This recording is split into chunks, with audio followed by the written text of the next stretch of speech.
Welcome to Black Health Matters. I'm your host, Darryl Armistead. This is a Howard University Hospital transplant support group session led by Dr. Clive Callender, who is a noted transplant surgeon and professor of surgery at Howard University College of Medicine. Let's join today's session in progress. But Curtis Yeager played a major role in the life of my husband, David Stevenson, and myself. And it's a pleasure seeing you. So I'm going to enjoy the few minutes while I can. Okay.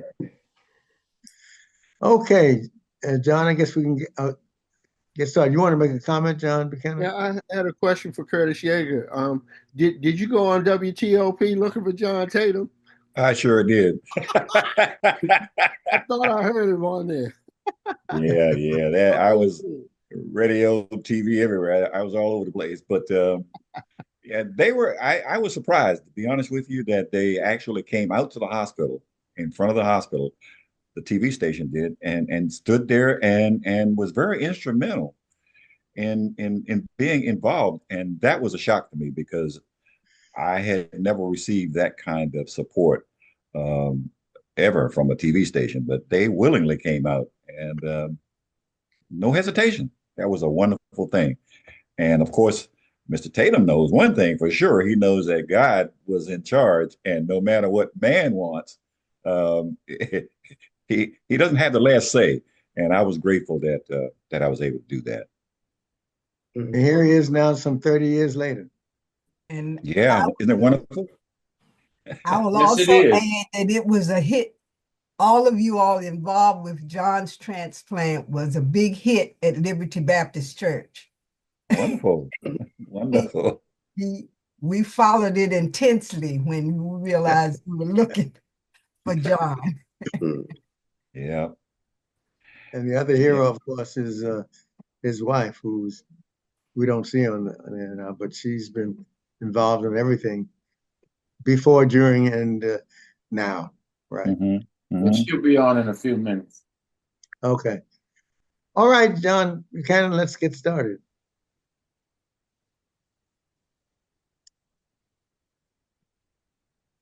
Okay, yoga classes prove helpful for back pain. Actually, yoga and Tai Chi and other practices are now, I've done many studies that have demonstrated that they are very helpful in terms of maintaining health in many ways. And one of the particular ways is people with back pain. And as you know, back pain is one of the commonest problems that we have in life as we age. We get all kinds of pains, and back pain, how does they say 80% of adults suffer from it? At one point in your life, everyone has had some back pain. And when you have those back spasms, there's nothing like them. And one of the ways, of course, they treat it is the physical therapy. And the yoga is one of the better treatments for it. As you can see, this is a study that they demonstrated that 6 months later, the yoga practitioners, most of them were off of pain medicine. So this is something that is a type of treatment that we now recognize as beneficial. And we have many randomized studies that demonstrate that yoga, as well as Tai Chi and other things, are of great benefit to us as we try to maintain our health. Any other comments about that? Other practitioners who want to make any comments about the importance of yoga?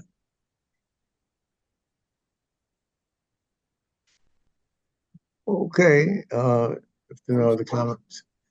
I'm sorry, Dr. Callender. Yeah, so I did participate in in-person yoga before COVID, and then when COVID hit, we had to go to the virtual. And my instructor, if you want to check it out, her name is Eva Blutinger. She's been on TV locally as well. But She has her YouTube page 3 times a week, and it's very inexpensive. And you can get uh, a lesson that you can view for 2 days in a row. So I recommend that everybody just check it out.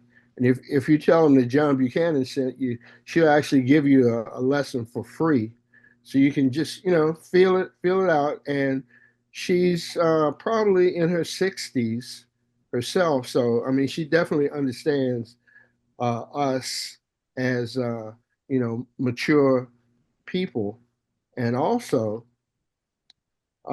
it has worked wonders for me stretching, and my physical abilities have been improved, and also my posture has improved. So I recommend yoga highly. Thank you very much, John. Let's go to the next article, please. This is a very important article that all of us need to take advice. Here's a heart surgeon who's also a heart attack survivor. And he talks about the 6 heart systems never to ignore. And this is interesting because as you go down and you see, he tells his own story about how he was having chest pain himself and how he tried to ignore it. But the pain just kept coming back. And finally, he told his wife, went to the hospital, and found out that he had blockage in his coronary arteries, which could have led to his death had he not. And then he just shares some of those symptoms that could signal heart failure or problem with heart valves, and crushing chest pain that you can't ignore, that requires a emergency 911 phone call. And you got to be careful. Do not drive to the hospital because you might drop dead driving. So do not drive to the hospital. Call 911, have somebody take you to the hospital, or have somebody take you to the hospital. 911 is the better because they can, if your vital signs go away, they can restore your health and your heartbeat. Then, of course, if you have chest pressure, like a tightness in the chest, that's something else that is enough to, especially if that causes you to sit down and no, that's the biggest one they got. Mark, Can I go on. order another one? Can I order? Mark, put your on. Okay, he did it. Shortness of breath is often a sign that your heart is getting bad. So whether it's walking to your mailbox, taking the garbage out, climbing a flight of stairs, shortness of breath is something that may be a symptom of heart failure. Lightheadedness, almost passing out, another warning sign. Inability to lie flat. You have to have a pillow or two as an early sign of heart failure. Then swelling of the ankles, swelling of the legs, another sign of a heart failure. So these are some of the 6 warning signs that when you get those, you have to see your heart doctor. And if it doesn't go away, you need to call 911. Darryl? Yeah, I was interested in your opinion on what they call LifeScan Wellness Centers, where they do ultrasound exams to assess cardiovascular plaque buildup and so on. Is that worthwhile? Uh, they say the charge is like 169, and they'll assess your risk for stroke, cardiovascular disease, and other chronic illnesses. Well, I think it's worthwhile because they are able to tell if you have calcifications in the coronary arteries. And if you have those, then that's something that you can treat before you have symptoms. So yeah, it's a value. Uh, and then if you find positive things, then they can do even more special tests that can give you exactly how many arteries you have that are blocked and what you can do to get it treated. So I think it's a worthwhile test. Yeah. Any other Thank you. comments? Yeah, John Buchanan. Yes, I just lost a very good friend of mine uh, who experienced those things as well, especially the shortness of breath. And it came on gradually over like maybe a period of 3 or 4 years. Um, we used to go to the Redskins games, and no problem. All the walking from the parking lot up to the stadium and everything. After a while, he couldn't walk a few feet, like from the house to the mailbox, without having to stop. So and we begged him, please go see the cardiologist, and he was afraid. So I think the fear has a big deal to do with people not following up with those warning signs. What's going to happen? Am I going to die? As a result of that. But it's much better to check it out and to get help quickly. Thanks. Yeah, Okay. and this is Curtis again. I just wanted to share with the group that yeah, I went through the shortness of breath, but I was hard-headed. I didn't go to the doctor.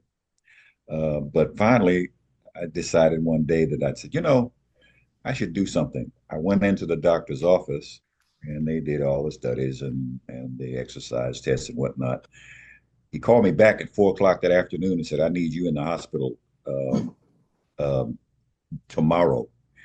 3 o'clock that afternoon, I had a stent placed and I was 90. He said, actually not 90, he said it was close to 90% occluded because I had clots in two places in the widowmaker, which is the longest or the most critical supporting vessel to your heart. So by all means, don't hesitate like I did. Okay. Hey, Linda, how are you? I'm doing I'd well. like I'd like to also I'm say always listening to something. Hold on, let me stop that. It's a podcast on Howard at Howard. Yes. I'm Couldn't doing hear you. okay. Getting dressed. How about you? Okay, now would you yeah, try? okay. I was about to say that those lifeline screenings, um, that's the way my atrial fib was diagnosed.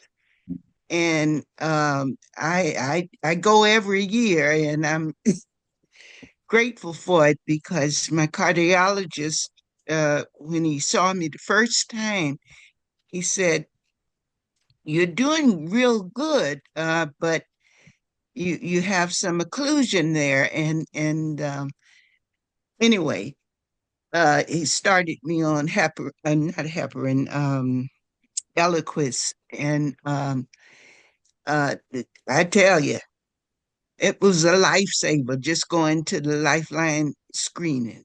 So I believe there was somebody talking about, is it worthwhile? It is.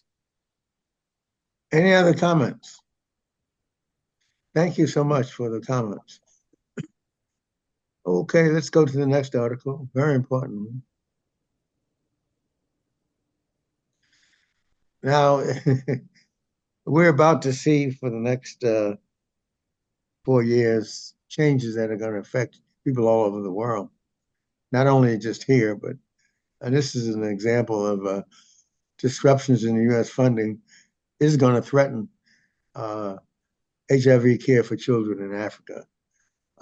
When you talk about USAID, most people just think about the United States, but they don't realize how important the foreign policy is in places of Africa where they rely on funding from the United States for HIV testing and other things. So yes, this new administration is impacting not only in the United States, but people all over the world, as you will see. Every day you will see something new that's going to be impacted by the new administration. And this is one example of it. Any comments on something that is just the beginning of something that's going to be happening for the rest of the next 4 years?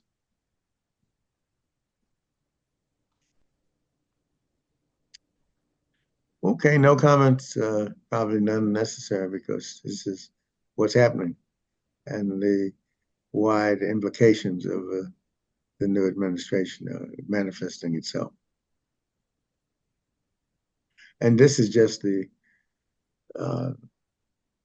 close to, completion of 1 month. So we got many more months to come. John Buchanan. Yes, Dr. Callender, they're talking about these children. So, do the children have HIV? Yeah. Wow. From their mothers. Mm-hmm. From their mothers, yeah. Mm-hmm. Yeah. Okay, let's go to the next article. And I guess it's also important to state that so much of the world is old because we can't stop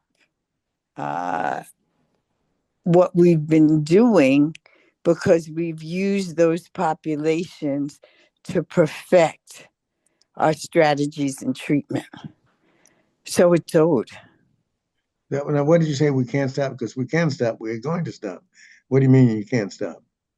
Well, I know we're going to stop because of your president, but that's why it's so important that the public speak out and impress upon what is left of our tripod government to stop this insanity. We got to hit the streets. We've got to boycott. We got work to do.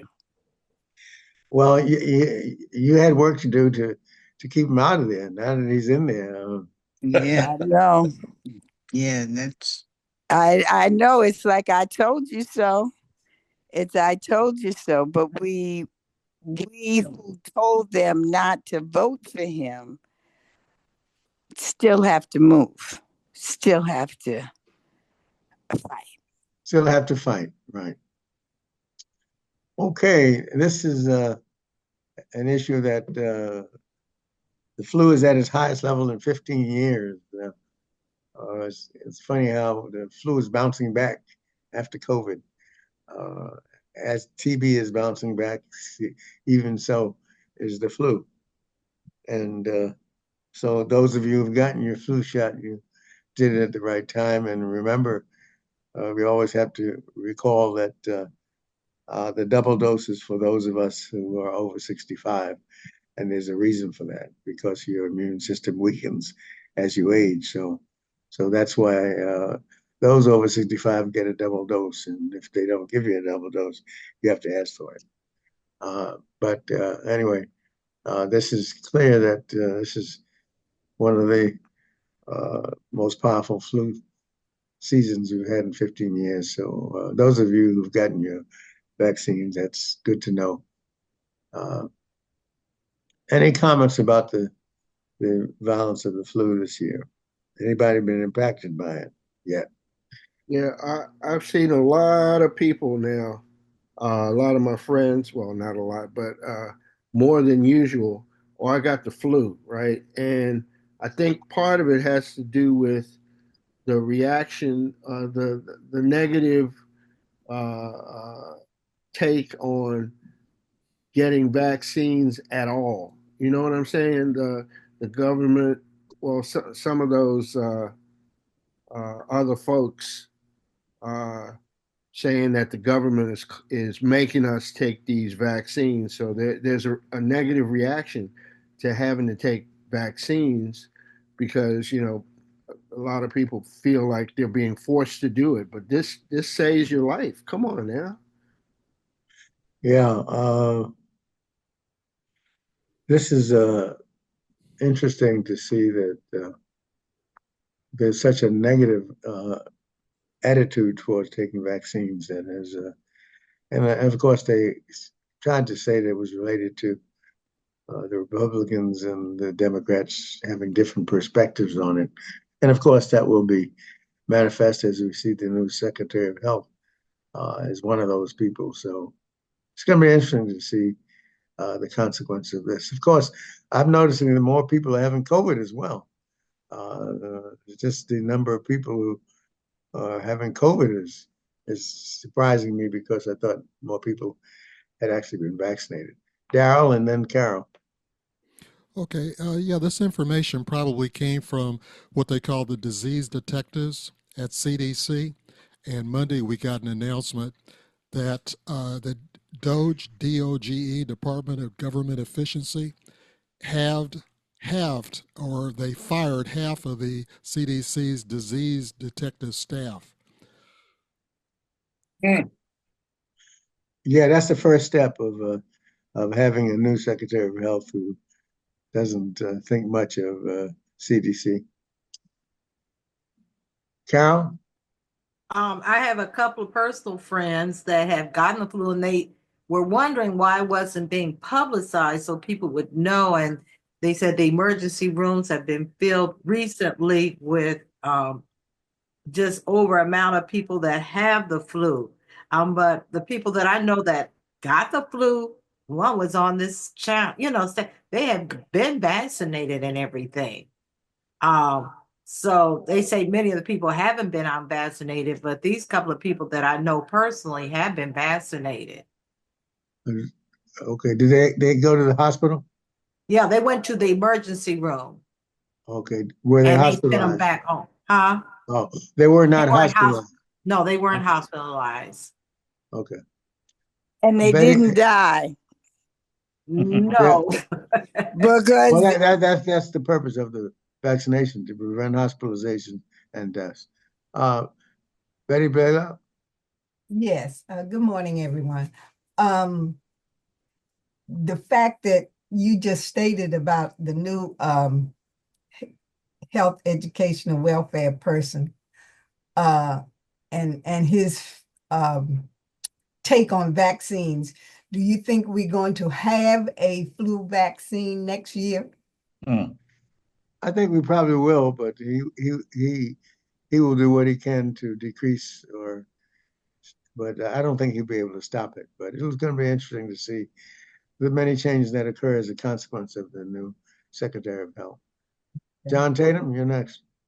Yeah, I was just wondering if the surge in flu cases is related to COVID, because I think in the past, the flu epidemic was decreasing as we came up with the vaccines and double doses, et cetera, et cetera. But then when COVID hit, do you think having the COVID period caused flu incident to go up higher? No, I don't think so. I don't think there's any evidence that's the case. So, but as with many things, we'll be doing studies on it later on to find out. But so far, there's no evidence that it's related to COVID in any way. Lucille, you're next. And I think that one of the things that we have stopped doing, and what is critical for this transplant support group, is that now the education that would have come out of the CDC or come out of NIH or come out of SAMHSA, or all of those pipelines of information are going to be stopped. So that's why it's critical that we speak to our family members, our church members.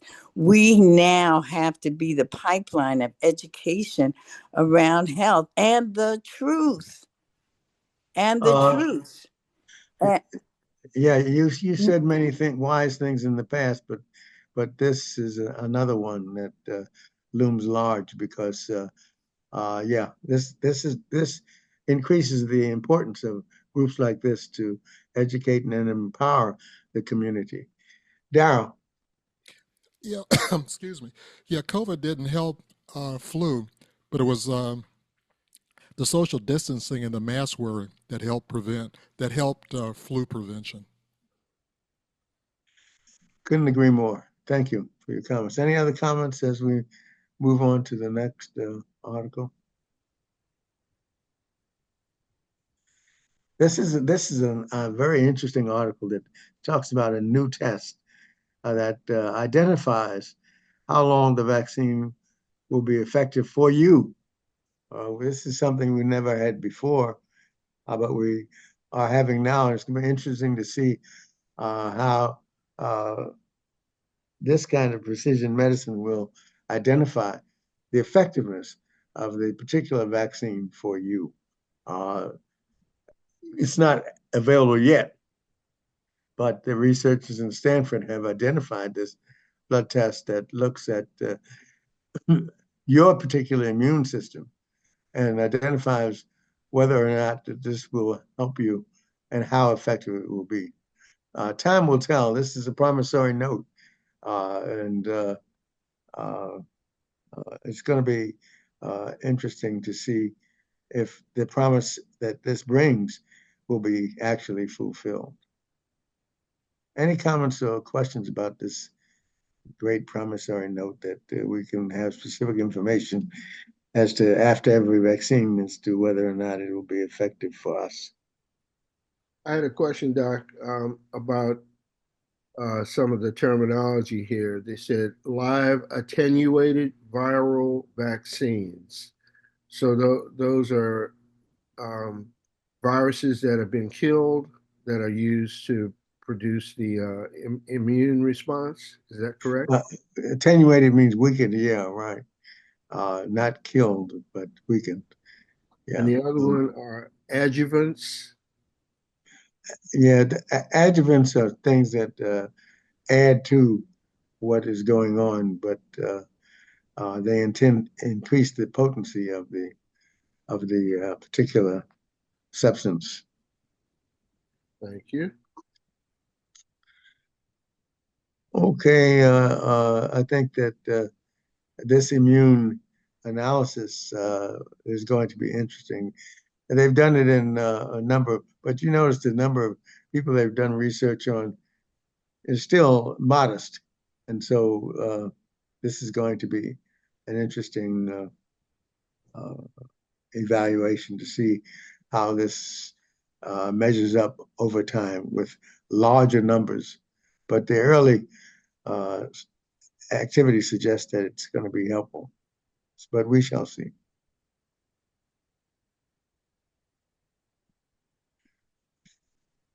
Next article, please. This is an article that talks about the genetic testing that is good for cancer, but it also has problems. And this article does a good job of pointing out that genetic testing is very important, but it's also important to be able to interpret the genetic testing. And this is what this article is about, is that if you get genetic testing and you don't understand what it's all about, it's of no value to you. On the other hand, if you get the testing and you understand what it says and what it doesn't say, and you have people to help you with the analysis of the genetics involved, then it is of great value because you don't want it to be used against you, you want it to be used for you. And one of the things that some people don't realize is that if you get genetic testing, not only tells about you, but it tells about the rest of your family. And sometimes the other family members may not want to know those facts. But the point is that genetic testing can be a double-edged sword because it can identify familial tendencies that other members of the family may not want to know about. But I think it is something that is very important, but it's important to be used properly. Otherwise, a misuse of it can harm the family more than it can help. any comments about this, because genetic testing is something that is very, very helpful when used properly. And genetic counseling is important so you understand exactly what genetic testing means. Dr. Perez. My children's father's side of the family has muscular dystrophy, and we thought it was X-linked, but it was because of genetic testing that we were able to identify it early in one of my nieces and start her on some physical therapy, which I know is going to be beneficial in later life in terms of her muscular development. So it's very important and has been important.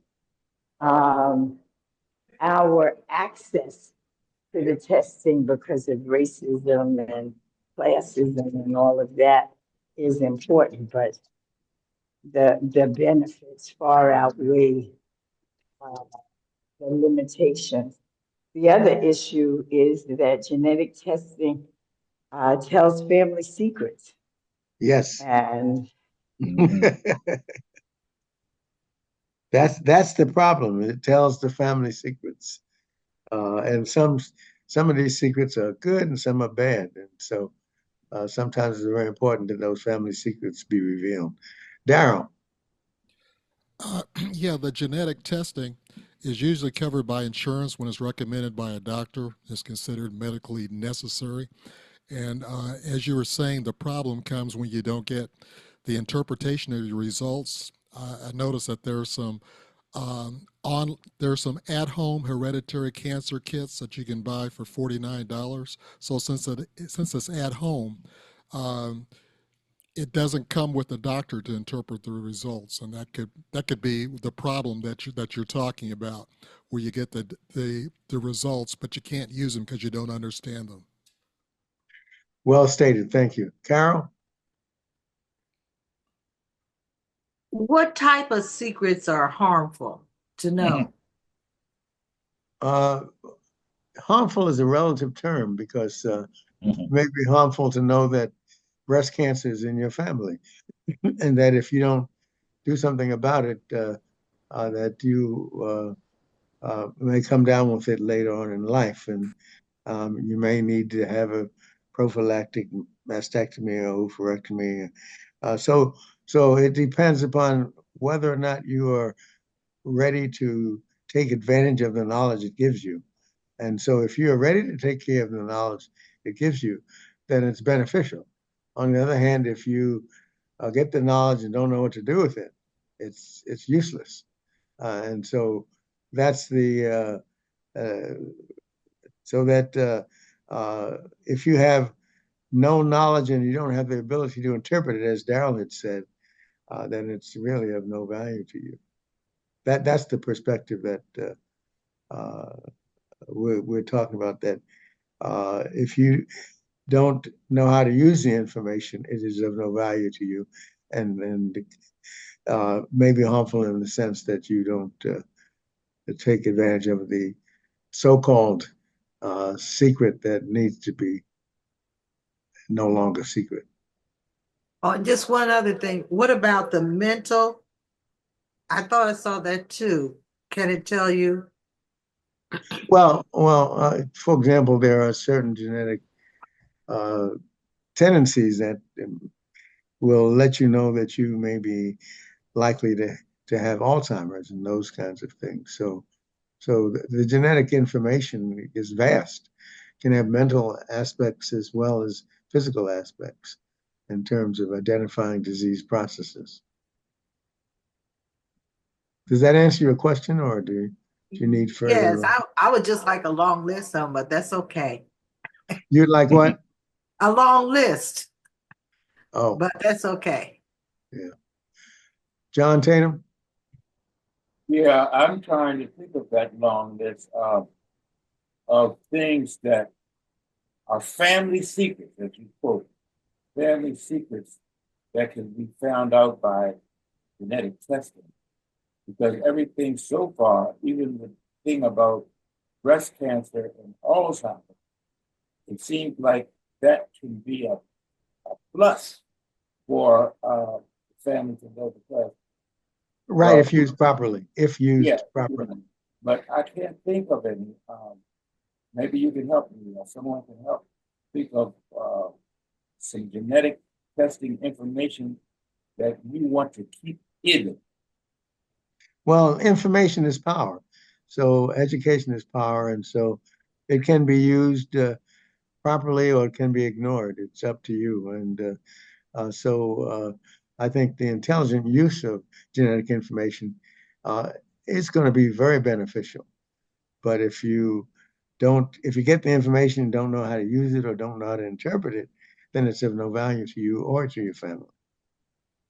Mommy's baby, daddy's maybe. Well, that is the other secret that nobody wants to know, or do they want to know? So when you start getting this genetic information, you have to be prepared to understand how to use it or how not to use it.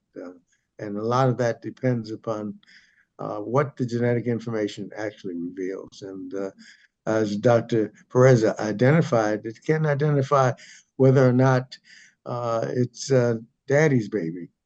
And that is sometimes helpful, sometimes it's harmful. Darryl. Yeah, Carol and John wanted the long list, and that includes breast cancer, colorectal cancer, hypertrophic cardiomyopathy, cystic fibrosis, Down syndrome, Fragile X syndrome, sickle cell anemia, Tay-Sachs disease, thalassemia, celiac disease, Parkinson's disease, Alzheimer's disease, and weight and metabolism. Yeah, Carol's on the phone, so she didn't hear any of that. But back to what Dr. Perez said, it reminds me of the Maury Povich show. When he gets up there, he says, "You are the father." Any other comments, Curtis? No, I just agree wholeheartedly that we need to be careful with genetic testing because you just might not want to know some things that you might learn.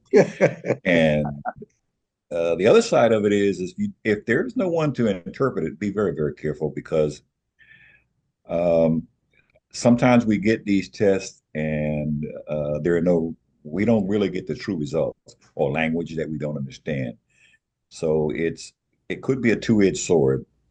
But if your doctor, as has been stated earlier, recommends it, then I think you have an ally there for you who is going to be following it with you.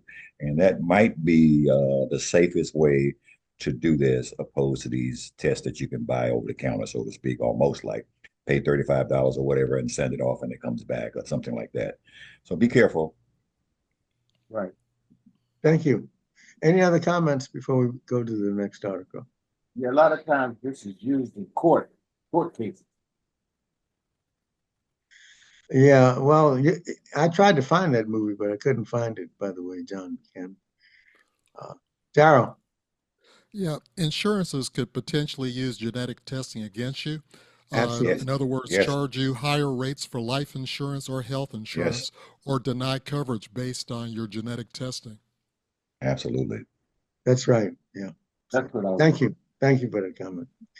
Okay, let's move to the next article, please. This is not surprising that automated insulin delivery lowers the hemoglobin A1C and it improves time and range in type 2 diabetes. Well, it was interesting. I was at a conference recently, and some people didn't recognize the difference between having a blood sugar test and having a hemoglobin A1C. And what the hemoglobin A1C does is gives you an idea of what is happening to your blood sugar over a period of a month or two, whereas a blood sugar that you get gives you one period of time. And so the study that is of most value is the hemoglobin A1C. And if your hemoglobin A1C is higher than 6, then that's you're diabetic, and you need to be sure that it is in the vicinity of between 6 and 7. And so this then allows, so if you have automated insulin delivery, which keeps your blood sugar controlled continuously, and this is something that is very important because there are few diseases that are as devastating as diabetes in terms of impairing your blood flow to the brain, to the heart, to the kidneys, and to the lower extremities, so that it's important to keep the hemoglobin A1C at the appropriate level and to stay in a glucose level that is not harmful to the rest of your body. That's a kind of a simplistic statement of what this article is all about and why it's important to keep your hemoglobin A1C at a level that reduces the harm and the devastating effects of diabetes. Any comments? And I'm sure there's some diabetics out there who know that the importance of keeping your hemoglobin A1C at a level.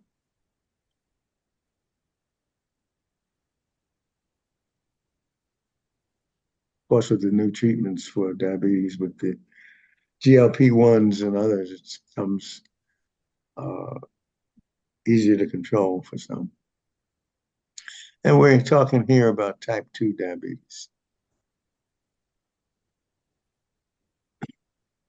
And the automated insulin deliveries are things that the insurance pays for now. So that nowadays it's if you have a high blood sugar and it's not controlled, then your likelihood of having diabetic complications is greater than if you had it controlled.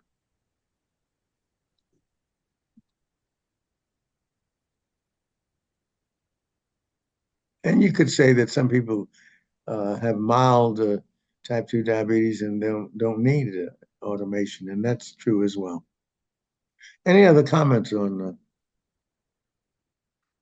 control of diabetes and keeping your blood sugar where it should be?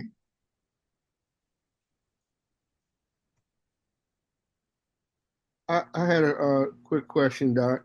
So how does that system work? I mean, do you have to put insulin into the pump, or does it create the insulin automatically? It's hard for The me to. automated system, they have insulin in the pump. And what kind of, is it a big thing that's on your body? No, no, it actually can be inserted under the skin. Oh, okay, okay. And my question is always, how much do they cost? I don't know the answer to that question. But most people who have it, the insurance companies pay for it. But that's a common question, but I don't know the answer to that question. Dr. Callender, Yes. Dr. Callender, what about the GLP for type 2 diabetes? What about? Yeah, that is now getting to be the treatment of choice for diabetes. The GLP-1s, yes, for diabetes and for obesity. okay? Right. So I guess what my question is, what's the goal? What's that? My question is, which of these procedures is the gold standard for controlling type 2? I don't know that there is a gold standard because there are so many types of diabetes and type 2 diabetes. Some are very mild and some are very problematic. So it depends. The type 1 is the one that's or actually the one that is usually uniformly difficult to control. Type 2 sometimes is and sometimes it isn't.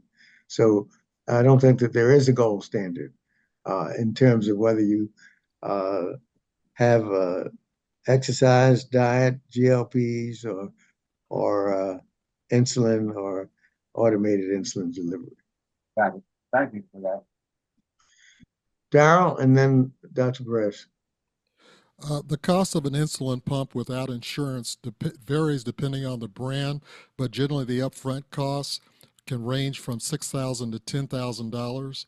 And then there's ongoing costs associated with the insulin pump, such as cartridges, vials, infusion sets, and so on.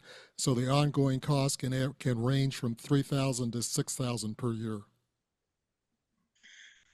That's if you don't have insurance, right?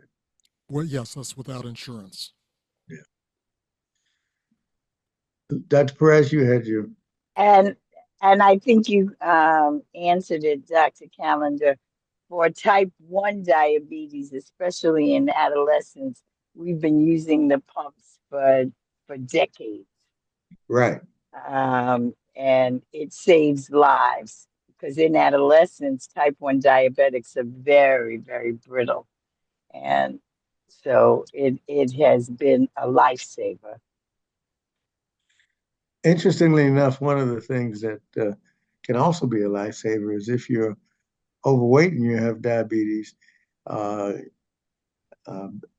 surgery can eliminate the diabetes and your obesity. I've seen a number of patients who were diabetic and obese, and they had the bariatric surgery, and the diabetes went into remission.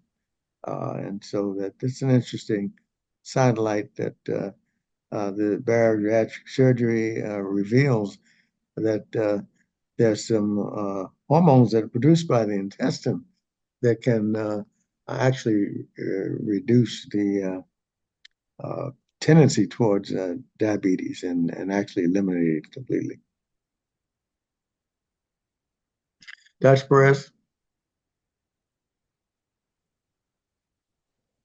And I guess it's important as we've been talking that many of the people, the scientists, the diversity that we're seeing now, especially those who have chosen a profession in public health, are being scared away and then being gobbled up by entities such as Big Pharma that will push the envelope towards economic benefit versus public health benefit.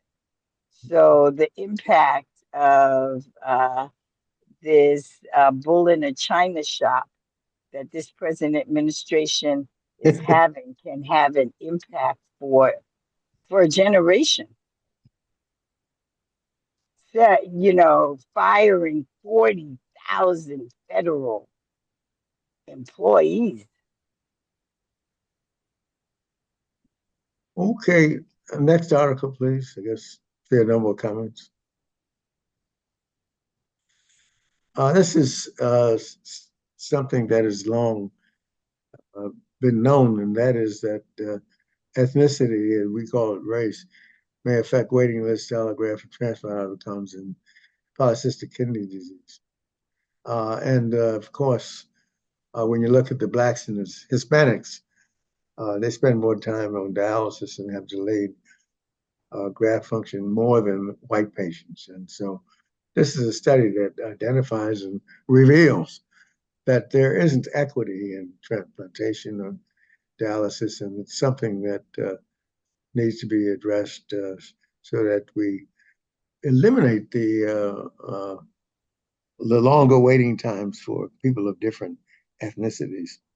And one of the factors in this is the time it takes between the time you identify as having kidney disease and the time that you get on the transplant waiting list. And of course, there have been so many changes now so that many of the ways in which people of color were discriminated against have been minimized, but there still is a difference between the people of color and the people who are white who have different waiting times.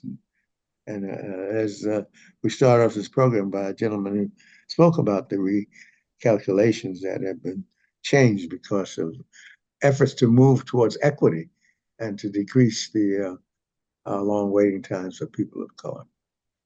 Dr. Perez?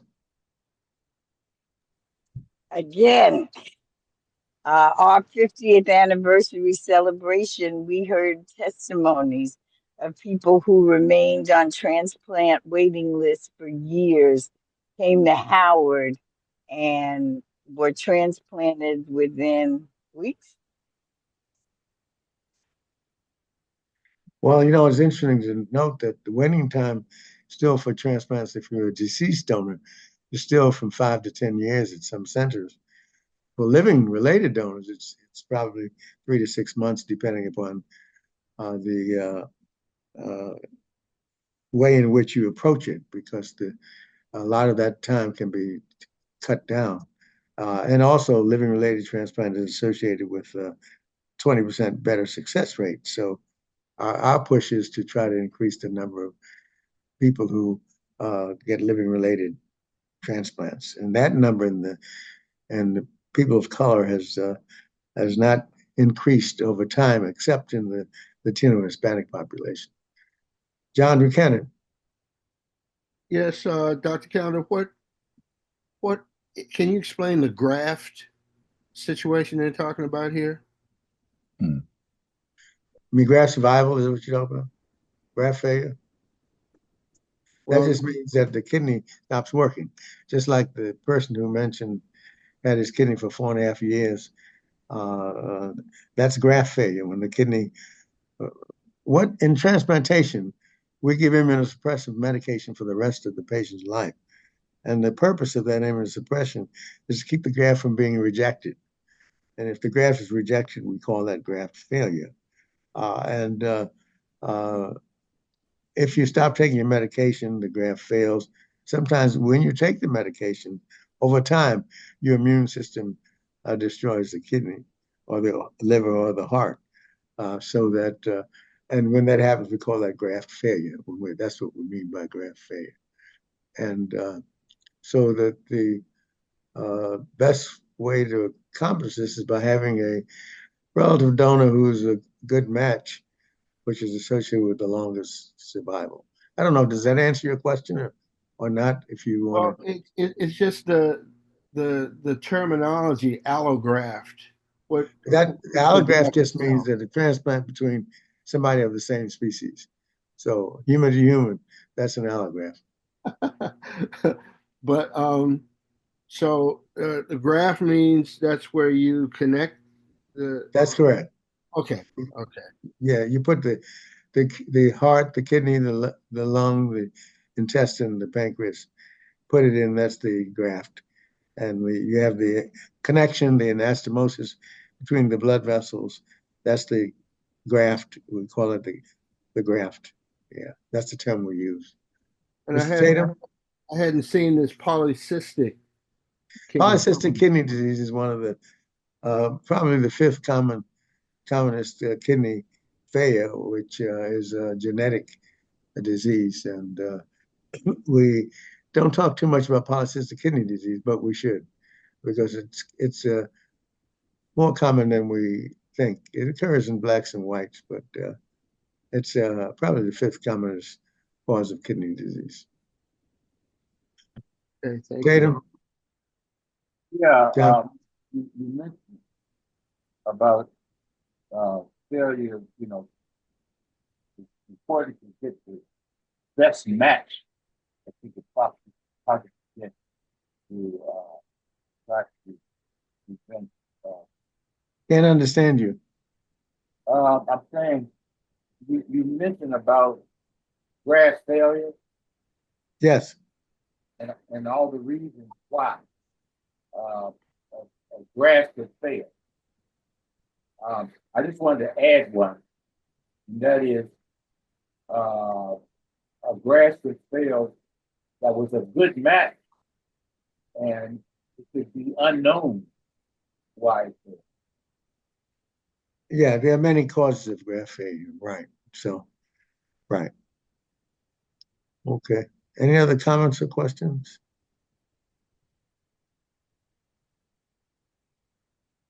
Okay, let's go to the next article then. This is because of the concerns about side effects of GLP-1 drugs. Uh, Many people are, and also some people would say the cost, as you see here.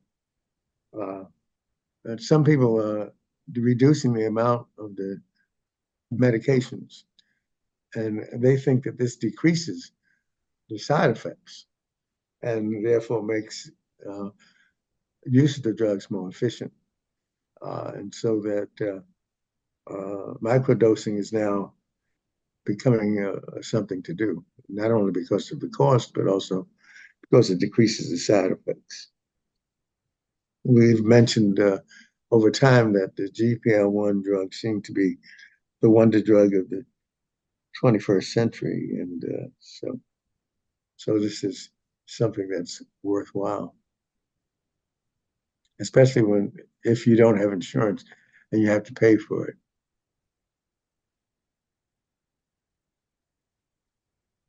Anybody on this line who taking the GLP-1s wants to make a comment about that? Over time, I think this will become one of the commonest drugs that's used over time for both diabetes and for obesity. And as we talked about last week with other comorbid factors, because we've seen where it is effective for diseases from the head to the toe. So,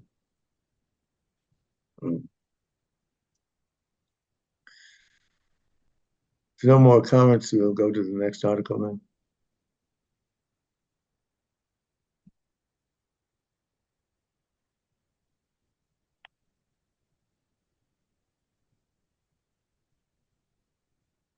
Here's what is hoped that if Medicare starts paying for it, other insurers will follow suit.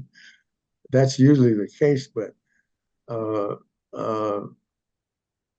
we don't know how the new Secretary of Health will impact this.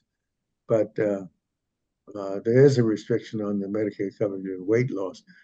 They're covered, GLPs will cover for diabetes, but not for weight loss. So it's going to be interesting to see what happens, because it is expected that if Medicare covers it, then the other insurances will cover it, and that this will have a dramatic effect on those people who want to take the GLP drugs for obesity. Fortunately, many of the people who are obese are diabetic as well, so they get a chance to do it in many cases anyway.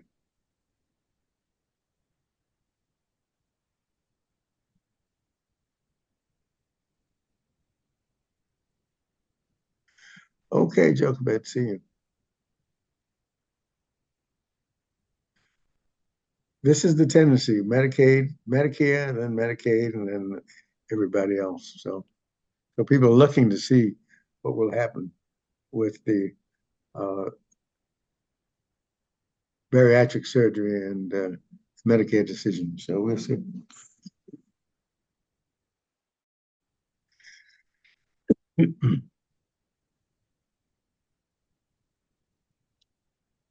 Any comments on this interesting article? It's scary that the Secretary of Health and Human Services does not want to focus on further research on chronic illnesses.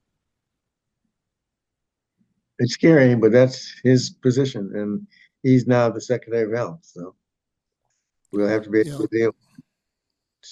But Robert Kennedy is focused on weight loss and obesity, so it's possible that he could support Medicare using GLP-1s for weight loss. We shall see. It'll be interesting. Yeah.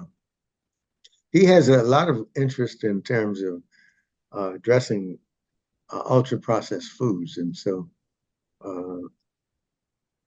there's some aspects of what he's interested in that are very beneficial for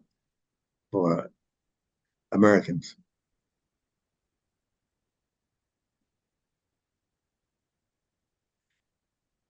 Let's go to the next article then. What he's saying that it's not surprising. There's so many websites. Some are good, some are bad, some are indifferent.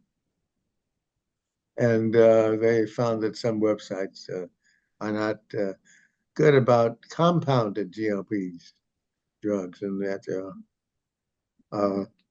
they're therefore cautioning about buying compounded GLPs without supervision, because this is where many of the side effects have occurred, and people have used the compounds when GLPs were not available by any other means.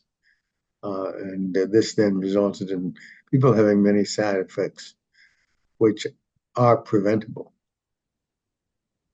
And the website sold the GLP-1s, and so they didn't have the doctor supervision, and as such, it caused many problems.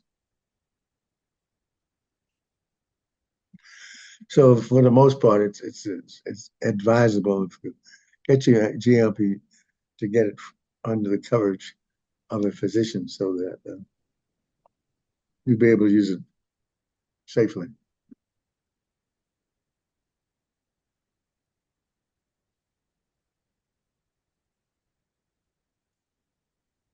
Any comments or questions about this? If not, we will go to. Dr. Callender, you Yes. explain exactly what GLP stands for. So we have some people on here who haven't been on the call. They might not know what GLP is. Well, glucagon is a drug that actually increases the blood sugar. And these glucagon-like drugs actually lower the blood sugar. These compounds also affect as many as 10 different organ systems in the body, have been found to affect positively Alzheimer's in the brains and substance addictions, depression, liver disease, kidney disease, and so that this is a new compound that is considered the wonder drug of 21st century, that has many beneficial effects, most commonly used for the management and control of diabetes and for obesity, suppressing the brain's appetite center and decreasing the appetite, as well as facilitating weight loss. That's a summary of what the glucagon agonists are doing. Darryl. Stock market tick. Buy stock in the companies that make GLP-1s. Ozempic is made by Novo Nordisk. Eli Lilly is their competitor. Those are the two main companies. I would recommend buying stock in both companies.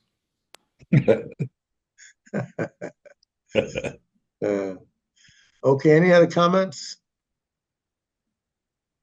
If not, let's go to the next one.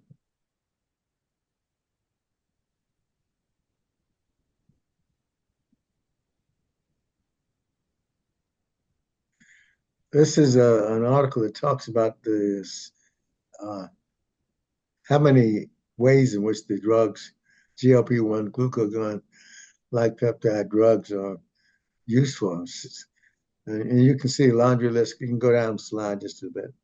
It shows the list of the 4, 5, but actually many more. But anyway, these are some of the ways in which the GLPs reduce the risk for this. Of course, all of this has not been researched and FDA approved. FDA approved for GLPs is for diabetes and overweight, but it is going to be used for many other conditions, because It also has side effects that you need to be aware of. And although many of the drugs are given by injection, there are some that are given orally as well. But and sometimes they're taken once a week or once a day. It depends on which variety. But these are the side effects right here. They have right here: the nausea, vomiting, diarrhea, anorexia. I'm sorry, insomnia, and other things. But most of them are related to taking too much of the drug. Most people who take once weekly injections don't have as many problems as those who take it on every day. So it seems like the dose is one of the important aspects of the side effects. The other issue that they don't talk too much about, but is the fact that malnutrition may occur if, because of the anorexia, you don't eat the proper balance of proteins and other things, because while you're losing fat, you're also losing muscle. And so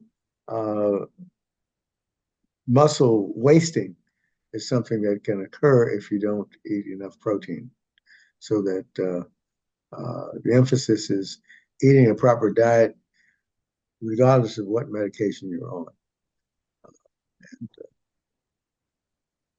so this is something that we have talked about from time to time as well. Dr. Perez. I think it's very important as it relates to children and adolescents and the use of GLP-1s.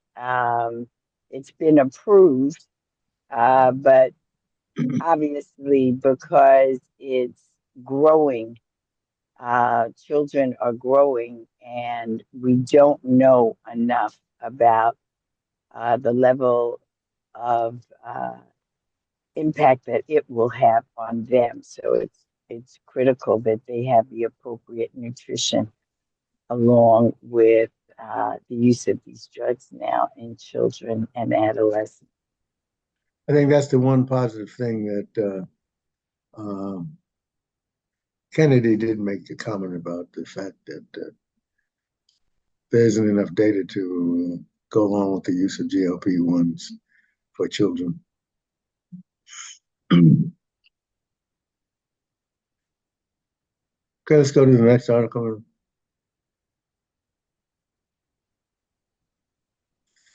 This, of course, is something that is one of the consequences of these GLP drugs, is that they reduce alcohol cravings as well as other substance abuses.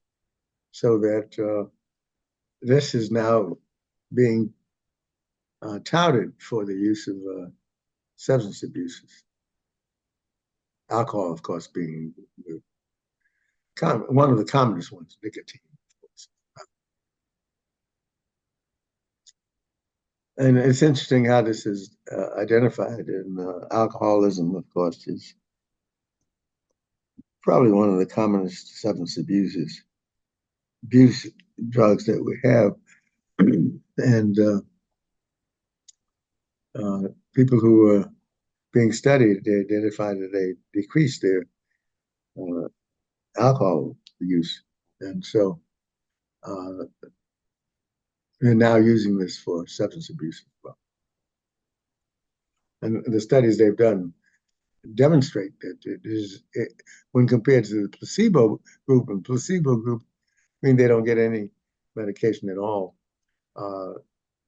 These people drink much less than the other group. And so this suggests that these glucagon derivatives can be used to reduce substance abuse addictions.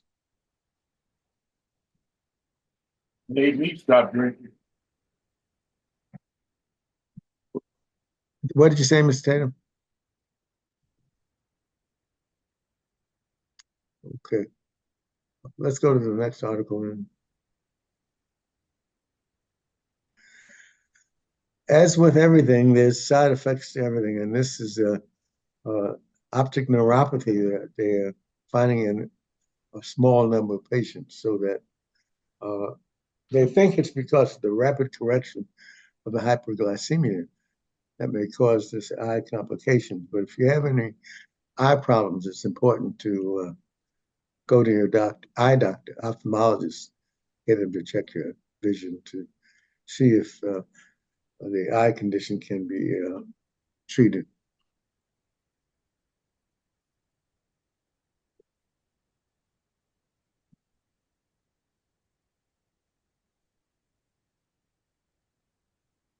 And I think, as Dr. Perez has mentioned, we haven't done long-term studies on these drugs. So I think it's only been in use for 5 years or so. And so whether or not there will be long-term side effects that we're not aware of is something to be kept in mind.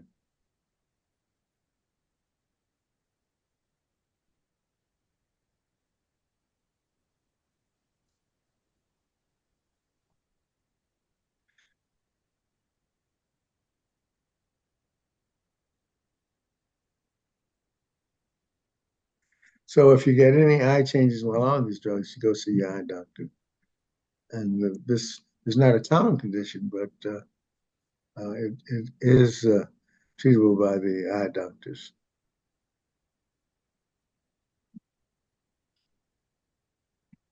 Let's go to the next article, please.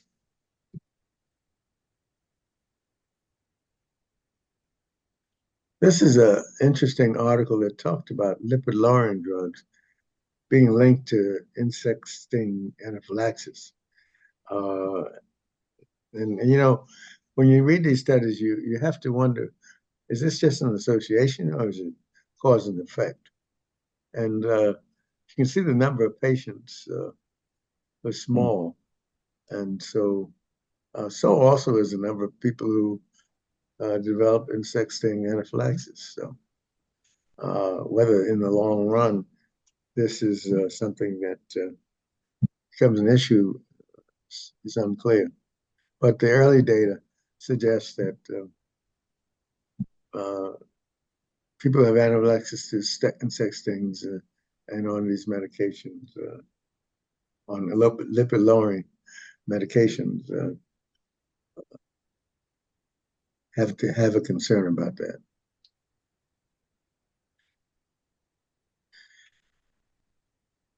Any of you have insect sting anaphylaxis or have any insect sting and then have a reaction to it? Of course, epinephrine, of course, is a treatment of choice.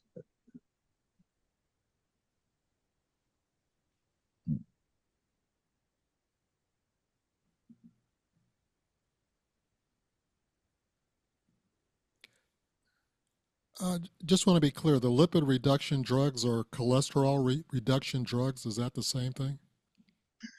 What you're asking, what drugs we use to control Yeah, the lipid cholesterol? reduction drugs. Is that cholesterol and triglyceride reduction drugs?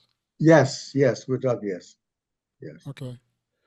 So We're in other talking, words, if you're on those drugs to reduce your cholesterol, then your risk of anaphylactic shock with a bug sting is higher. that's exactly right. That's what this article is all about. And I don't know if people have insect sting anaphylaxis, so who this may apply to is maybe a small number. And you can see the numbers aren't huge. Thanks for breaking it down, Darryl.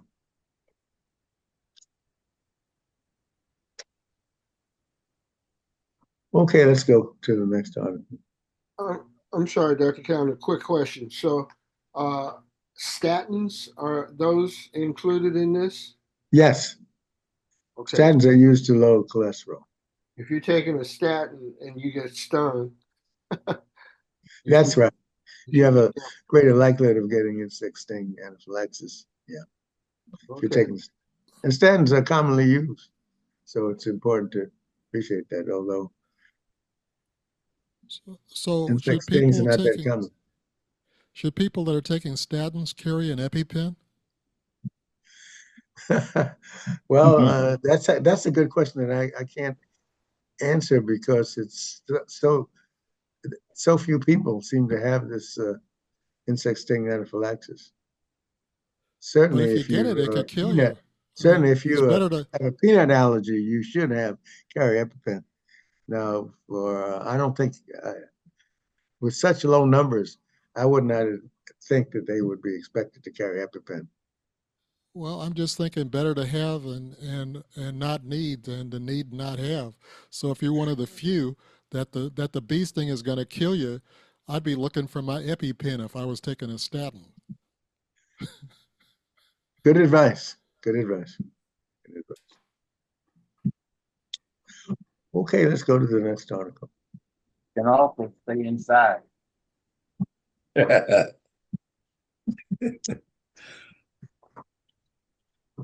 This is an article that is horrifying in many ways.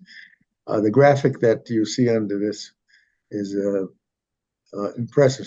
But you raise like, yeah, look at this. This is astounding.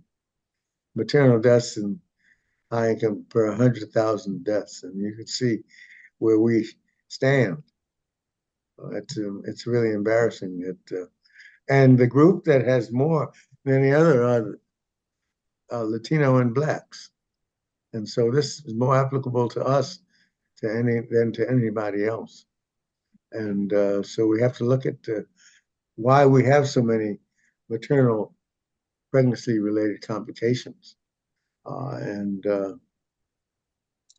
some of it is related to the social determinants of health. And when our women are getting checked up, first trimester, second trimester, and the third trimester, and because we have been battling this issue for the last 10 years or so, and have not made a dent, but we're still so far higher than any other country in the world. And the fact that it involves our women of color is something that is very frightening. What is also frightening is this comment that 8 in 10 maternal deaths are preventable if the mothers go to the doctor at an appropriate time. Darryl, you had a comment. Yes, with states making abortion illegal, there's a lot of OBGYNs that are taking their practices out of the state, and that's going to drive up the rate of maternal deaths. So true, so true. That's a problem, and we don't need anything that's going to increase it. We need something that's going to decrease it. And right now, that is of particular importance to our women of color, especially since most of them are preventable. So, any other, Dr. Perez?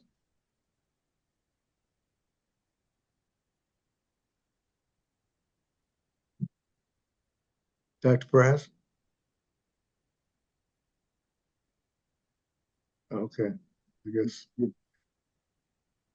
guess she's decided not to. Okay. Well, I think this is an issue that. I'm sorry, I couldn't unmute. And I was going to say maternal mortality, especially for Black women, is despite many of the determinants of health. So low socioeconomic status does not seem to have the same impact. So there are many women, educated women. I intervened on a physician who could not get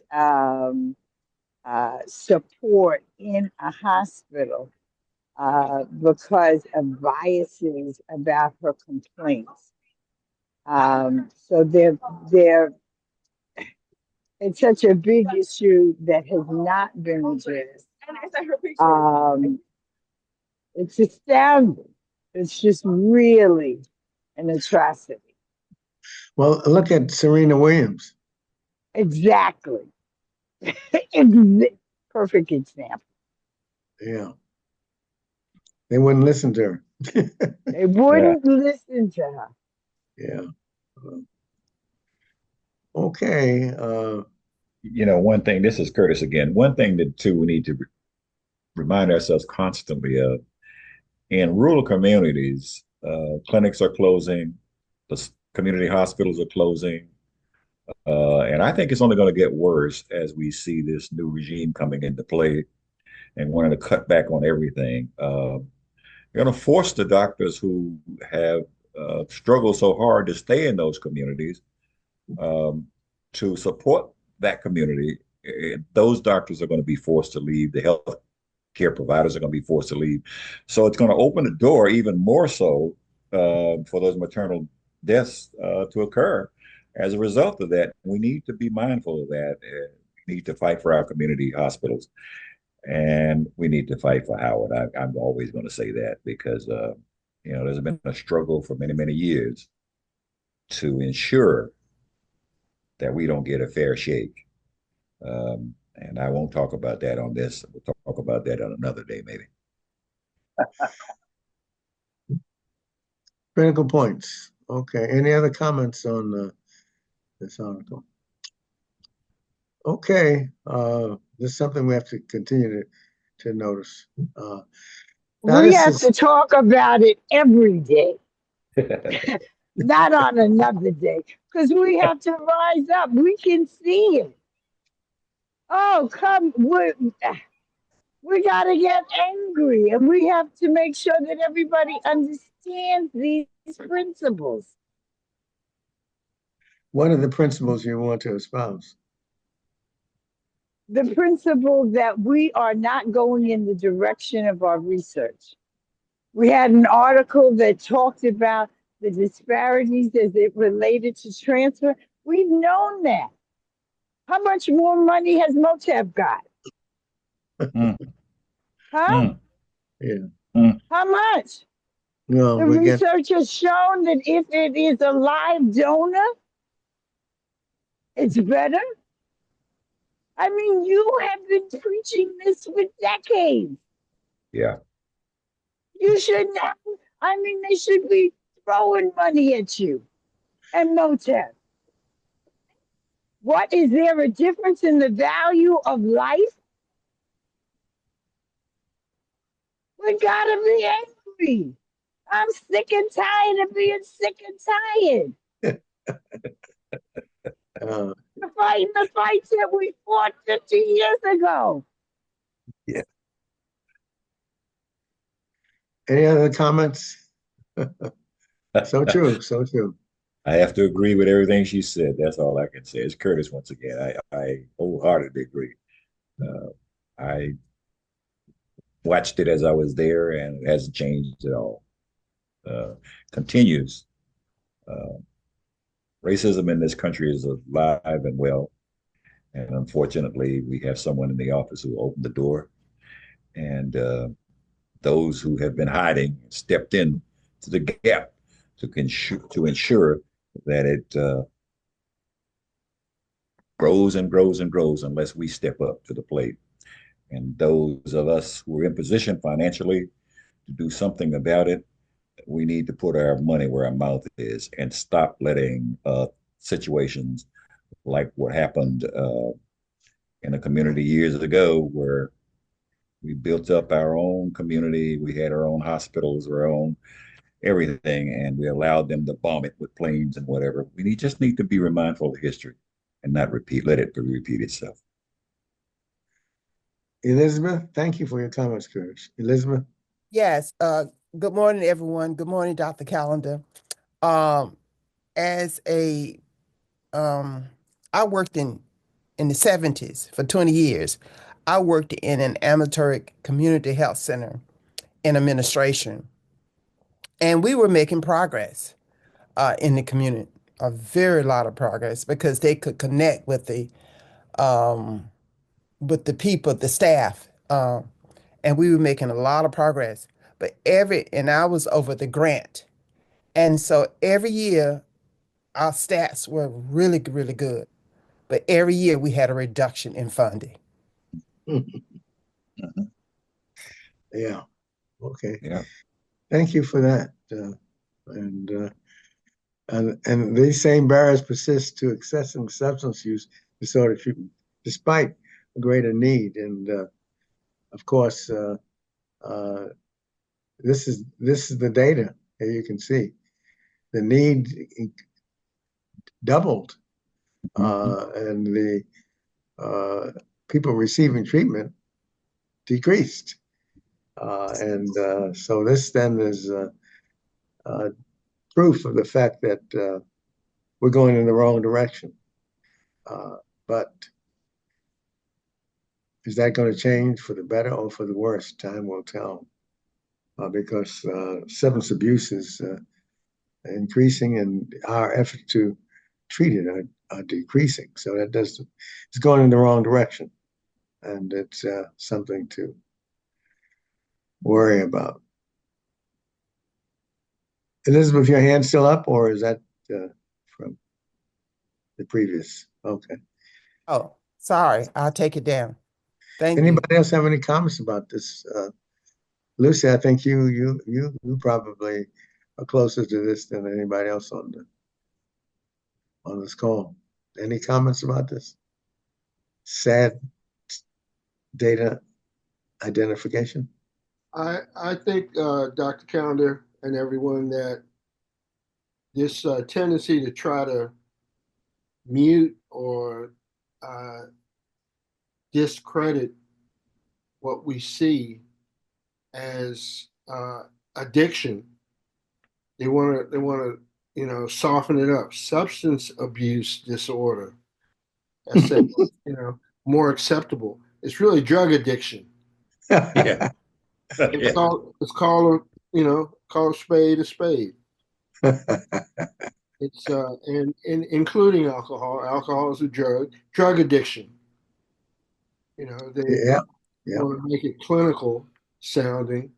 Okay, let's do something about it. Put some money into this. One thing that Trump is trying to do, which may be a good thing, is to quell the amount of fentanyl that's coming from Canada and Mexico. So that I think that's a good thing. How he's doing it may be out of order, but it's something. It's a step in the right direction. Well, Any other comments about this? Some people that suffer from substance abuse addiction are victims, and other people are junkies. And we know which is which. Yeah. Dr. Perez? I think therein is the bias.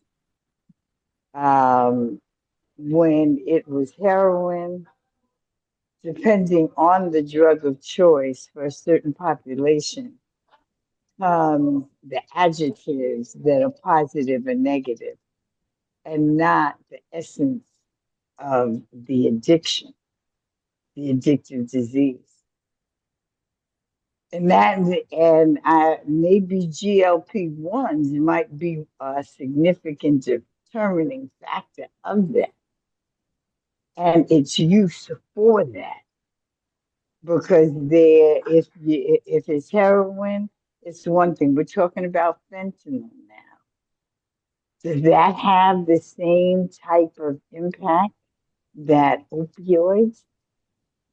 And when it went into a white population, middle class, upper class population, then we softened from junkie to addictive disease. Not that I'm saying that it shouldn't be, but the population impacted by the drug of choice made a difference.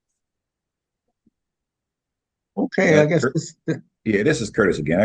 I have just one thing to say about this. We need to just be fair and honest about this. Now, our government continues to talk about the drugs coming into the United States from wherever they're coming from. But what are we doing as a country to curb the use of the drugs by our people in this country? And if we look at statistics, we find that they are not the majority of people using drugs, fentanyl especially, is not the people of color. And we just need to be honest about that. We need to be honest and tell the truth about what's happening.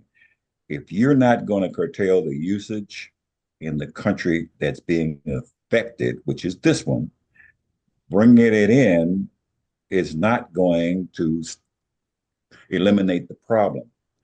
The problem is the usage of drugs in this country is overwhelmingly not the minorities. And we need you just to be fair and honest about that and deal with it.